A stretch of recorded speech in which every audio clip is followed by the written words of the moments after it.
Welcome back, everybody. In section 3.2, we're going to be looking at quadratic functions. So we'll look at how the format of the function affects the shape of the graph and some basic characteristics of graphs of quadratic functions. So the first thing to note is that for a quadratic function, the graph is going to be a parabola, uh, as shown in the drawing here. It's basically a kind of U shape. And all of the functions that have the format ax squared plus bx plus c have that basic shape, much in the same way that we know that any equation of the form y equals mx plus b, its graph is going to be a straight line. Any function of the form ax squared plus bx plus c is going to have this kind of characteristic parabola shape. So our first example of that was one of our toolkit functions, the graph of y equals x squared, which has its vertex at the origin and opens upward. We saw when we were looking at transformations how we could stretch the graph of y equals x squared and reflect it across the axes and also shift it left, right, and up and down in the xy plane. So we'll revisit some of that along the way. So for the graph shown here, some of the important features on a parabola are its axis of symmetry. So a parabola, all of the parabolas that we'll deal with in this section open either up or down. We won't be dealing with any that open sideways in this section because those won't describe y as a function of x. So all of the parabolas in this section open upward or downward. And so accordingly, they are all split in the middle by a vertical line called the axis of symmetry. What makes it an axis of symmetry is that if you reflect the graph across that line, it will exactly match up. So there are also in this graph shown two x-intercepts. So notice due to the symmetry that the distance of each intercept from that axis of symmetry is going to be the same. And then additionally, there is a y-intercept. The vertex is the point where the graph changes the direction, in this case from decreasing to increasing. Okay, so from our textbook, some of the kind of important features for a quadratic function. The formula in standard form is going to be a x minus h squared plus k. So this would show that the vertex is at the point hk. Recall that here x minus h, that implies a right shift of h, and then the plus k would imply an upshift of k. So rather than having the vertex be at the origin, in this case, the vertex would be at the point hk.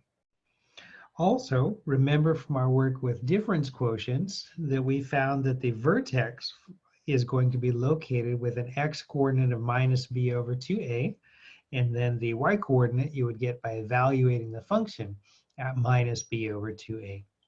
So let's put some of these ideas together in an example. So here we're going to take and find the graph of x squared minus 2x minus 3. We're going to want to label all of the intercepts. We're going to figure out where the vertex is. We'll label that.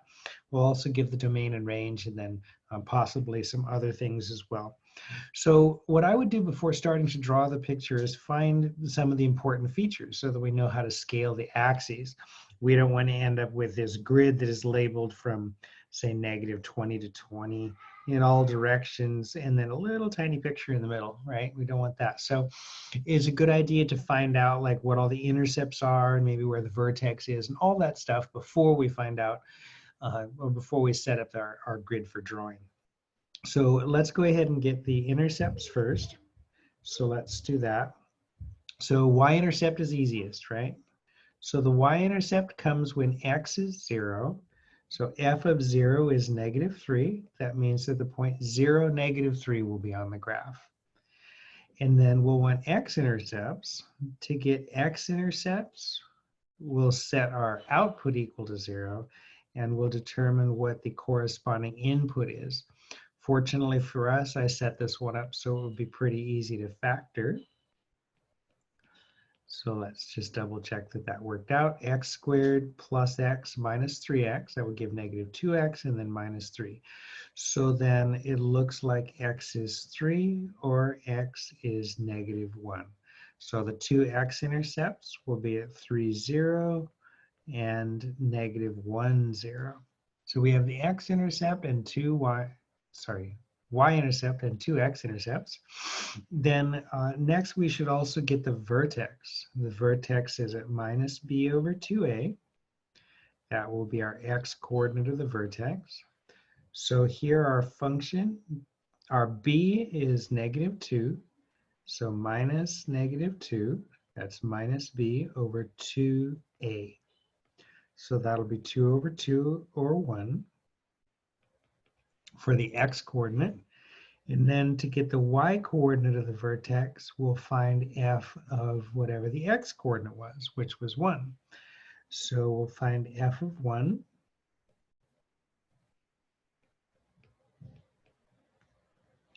So that will be 1 minus 2 minus 3. Negative 1 minus 3 is negative 4. So the vertex will be at 1, negative 4. All right, so that gives us enough information to start working on the graph.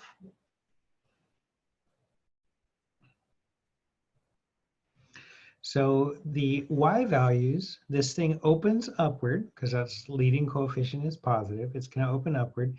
The low point will be at the vertex then. So that will be at negative 4. So I need to have the y's go down to negative 4 and then maybe have them up to positive 4. Let's do that. Take away some of that first. So y values will go down to negative 4.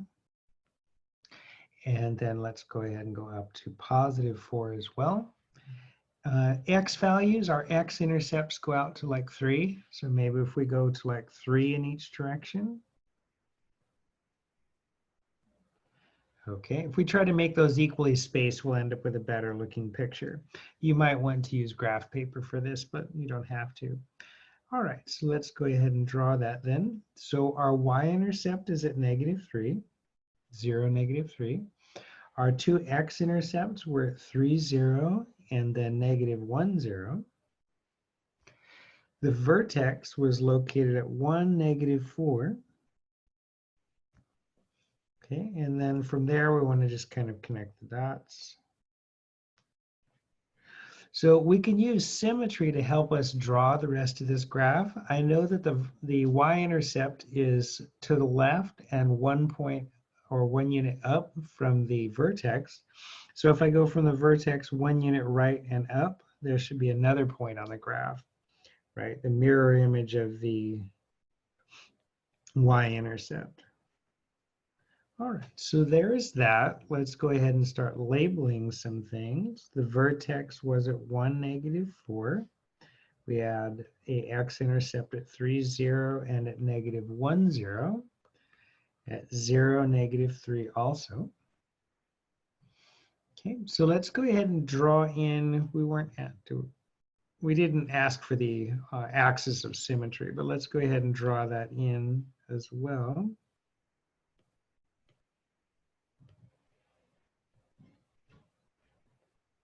No, let's do it nicer than that.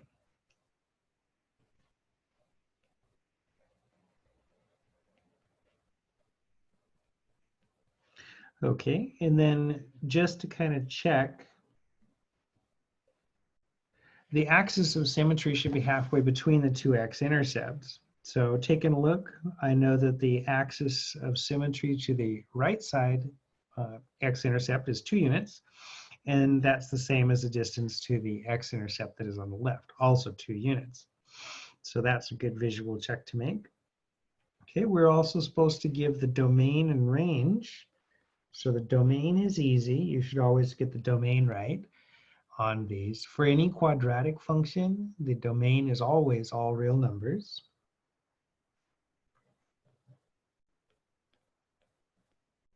And then the range is the y's, so that takes a little bit more care. This one starts at a y value of negative 4 and goes up towards positive infinity. So it will be from negative 4 up to positive infinity. Okay, so we did good. We did everything. I may as well get intervals of increase and decrease while we're at it. It wasn't asked for as part of the question, but why not? So it is increasing on 1 to infinity. and decreasing on negative infinity to 1. Okay, so we got everything for this one. Let's continue. So this box summarizes some of what we saw in the last example. For a quadratic function, the domain will be all real numbers. The range, this is a little bit complicated looking. We know that the vertex is at minus b over 2a, that's its x-coordinate. So the y-coordinate will be f of minus b over 2a. So what this says is for f of x greater than that, that's our y's, or for f of minus b over 2a, that's our y-coordinate of the vertex up to infinity. In our last example, that was our like -1 to infinity, right? Or a -4 to infinity. So this is basically saying the y-coordinate of the vertex up to infinity. Okay. All right. The range of a, that was with a positive a value, meaning that it opens upward. If it opens downward, then it's just negative infinity up to y-coordinate of the vertex. Okay. All right. So that's all there was to that.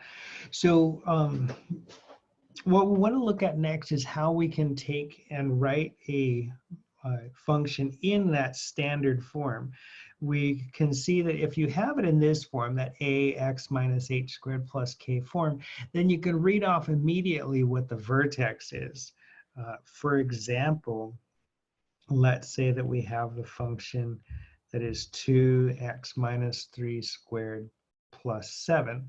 For this one, I can tell you right now, and without doing any calculation, that the vertex is at 3, 7, just by taking a look at it.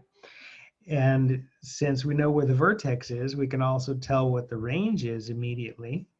This one opens upward, and so it will go from 7 up to infinity. So if you have the function in this form, you can read a lot of useful information from it. So the next part of this video is how to get it into that form if it just is starting off in ax squared plus bx plus c form.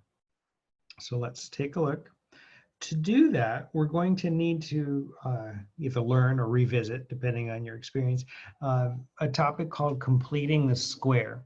And so what that is about involves using a couple of perfect square trinomial formulas. So those are repeated right here for your reference. You first see these usually when you do multiplication. For example, if you wanted x plus 3 times x plus 3.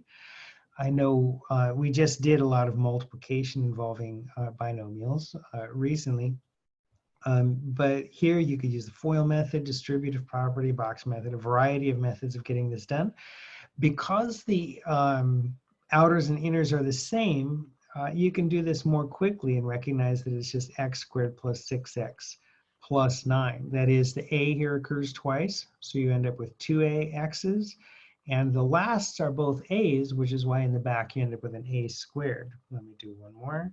X minus 7 times x minus 7 will be x squared minus 14x plus 49. Notice that half of 14 is 7. 7 squared is 49.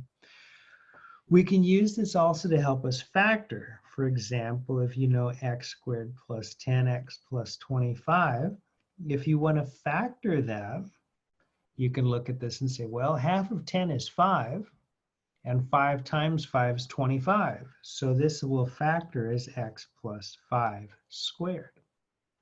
Let's do one with a subtraction in it. X squared minus 18x plus 81. Half of 18 is 9. 9 times 9 is 81. So that must factor as x minus 9 squared. Okay. So with it fitting this format, knowing this constant term almost is kind of easy once you have figured out half of that middle term. For example, let's say I asked you to factor this, x squared plus 8x plus something, and then we're going to factor it. So here I don't really even need to tell you the constant term because you can figure it out, right? half of 8 is 4. 4 squared is 16, right? And then this will factor as x plus 4. Okay, let's try that once again. X squared minus 22x plus something, and then we'll factor that. Okay, half of 22 is 11. 11 times 11 is 121. So that will factor as x minus 11 squared. Okay, those are kind of some of the things that these perfect square trinomial formulas are used for. We're going to use those right here to help us with completing the square. What is meant by completing the square is making it so that we have this perfect square that we're able to use this formula for. Okay, so let's try it on this one. We want to rewrite this function, x squared minus 2x plus 5, in HK form, also called standard form. So if this had been, well, a problem like we were doing just here a second ago, if this was going to be a perfect square, what would you expect to see here in the blank? Well, half of 2 is 1. 1 squared is 1. You'd expect to see a 1 there. But we don't have a 1. We have a 5 in this case. So what we're going to do is the following. We're going to take and just kind of physically scoot over that plus 5 that we have, and then add on whatever we need to make it so that we have a perfect square, which was a 1, as you said. So we'll add 1. In order to keep the equality true, where I've added 1, I'll need to take away 1 later. You'll notice that these two pink colored 1 and negative 1, they add up to 0. So I haven't changed the value here, but I've made it so that we have in our first 3 terms a perfect square. So f of x is our first 3 terms. That now factors as x minus 1 squared, and that's now plus 4. Okay, so we've succeeded in writing that in our HK form. Okay, so let me do one more of those before we start making that more tricky. So let's try g of x. So let's say rewrite in standard form. Our book calls this standard form. I like HK form because it's more meaningful to me. Like, okay, that's the one with the H and the K in it because it's HK form. Okay, but our book calls it standard form. Okay, so let's say we have x squared minus 6x plus 11. Okay, so you were hoping that was going to be a 9, right? But it's not. Half of 6 is 3. 3 squared is 9, but I put an 11 in there. So it's not a perfect square. So what we'll do is we'll physically just scoot over that plus 11, right? And then in place of it, we'll put in the 9 that you thought should be there. And then so that we're not messing it up, we have to go back through and take away the 9 later. Okay, it can seem kind of dumb at first that you're just adding a 9 to turn around and take it away later, but we're only adding that 9 in just to make it so the format will be a perfect square in the first 3 terms. Half of 6 was 3, 3 squared is 9, so there we are. Now the first 3 terms factor is x minus 3 squared, and then our 11 minus 9 makes a 2. Okay, so there's our HK form. Okay, and just to give us a little practice with this, we are able to read off the vertex. It would be at 3, 2. And then our range, if we needed it, would be from the y-coordinate upward, because this one opens upward, so it will be 2 to infinity. Okay, so how can this be made more complicated? So this can be more tricky if our leading coefficient's not a 1, or if the coefficient of the x term is an odd number. So we're going to see that happen here. Why is that a complicating issue?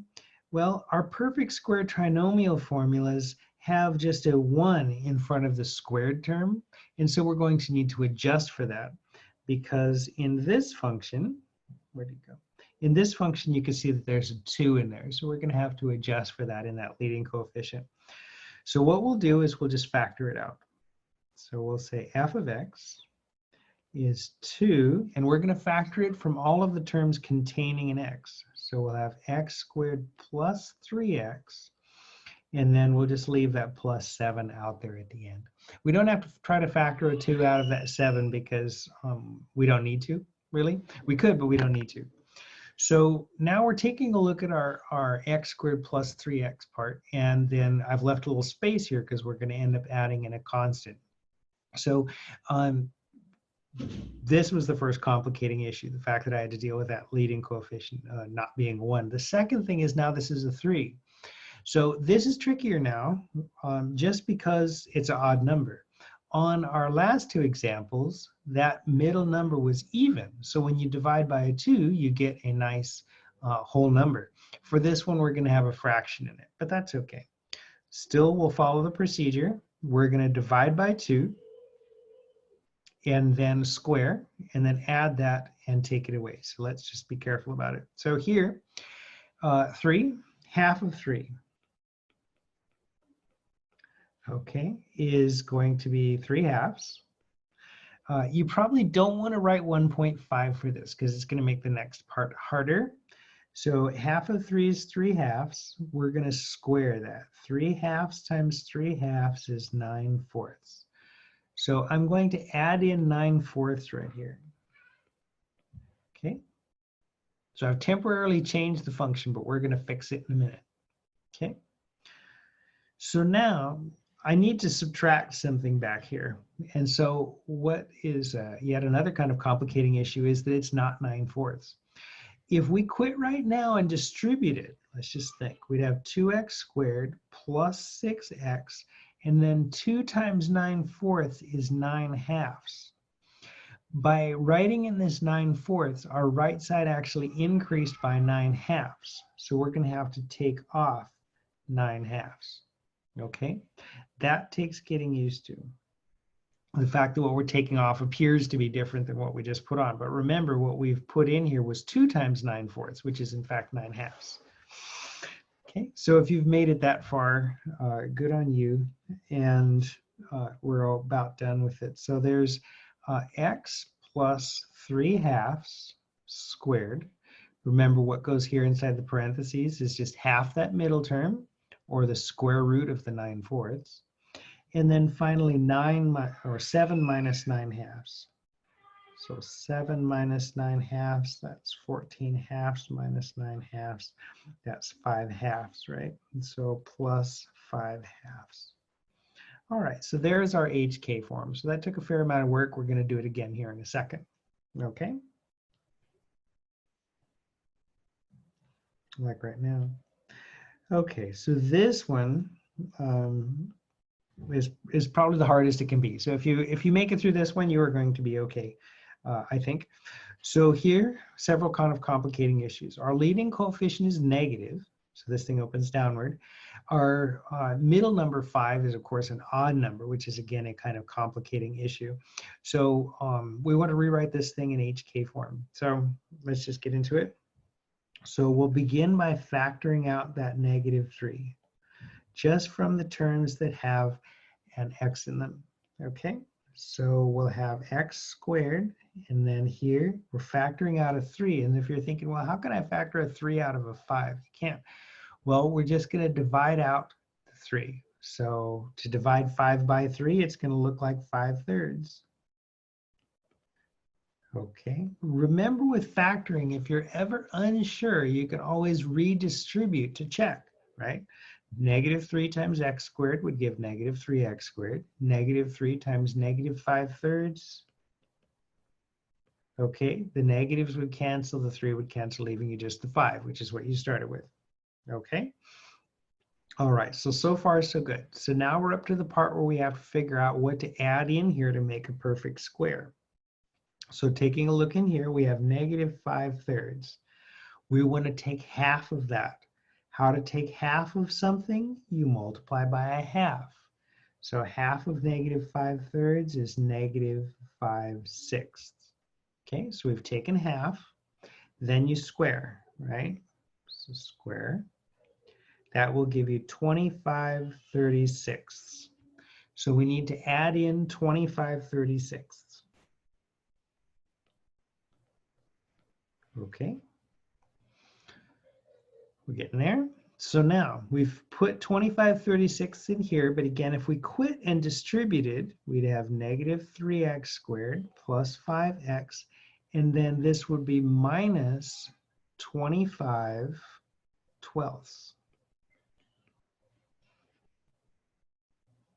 Okay, so the 36, 3 divides into 36 12 times, okay? We divided a positive by a negative, which gave us negative, and then 3 went into 36 12 times. So this red 25/36 we put in here really decreased the right side by 25/12. So to compensate, we're going to add in 25/12. Okay. So then finally that finishes it. We'll have negative 3, and now we're able to factor. We'll have x minus half of that middle number, that's 5/6 squared, plus 2 plus 25/12. 2 is 24/12. 25/12. That's going to be 49/12. Okay, so there it is in HK form. So like I said, if you're able to make it through this one, then I think you can do any of these.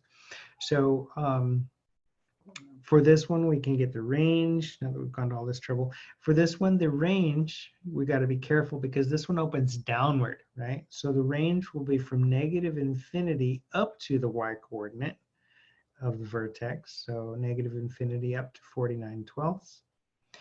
And then that's probably good. Well, we can write down the vertex as well. The vertex is at 5/6 and 49/12. All right, so that's it for this video. We're going to continue our video with looking at a little bit more of rewriting.